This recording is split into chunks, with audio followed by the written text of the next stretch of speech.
வணக்கம் சொந்தங்களே. கடவுளின் கருணைக்கு நிகரான கருணை ஒன்றுமே இல்லை. அவரை வாழ்த்தி வணங்கி வந்தால் எல்லாம் நலமாக அமையும் என்கிறார் வள்ளலார் அவர்கள்.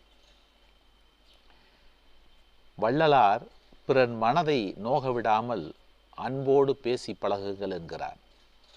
பிறர் மனதை நோகவிட்டால் பிறருடைய வாழ்க்கையிலே கஷ்டம் ஏற்படுத்தினால், பிறருடைய நல்ல ஒரு பயணத்தை தீங்கு நேரிடச் செய்தால் அது உங்களுக்குத்தான் பாதிப்பை ஏற்படுத்தும்.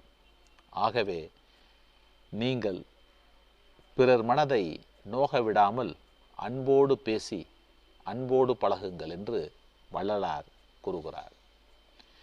வஞ்சனை எண்ணமில்லாமல் இருங்கள், கடவுளது அருள் தானாக கிடைக்கும் என்கிறார்.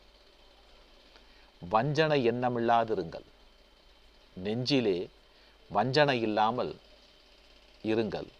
கடவுளது அருள், கடவுளது பார்வை, கடவுளது மகிமை உங்களுக்கு கண்டிப்பாக கிடைக்கும். வாழ்க்கை வளமாகும், நாட்கள் நலமாகும். நன்றி, வணக்கம்.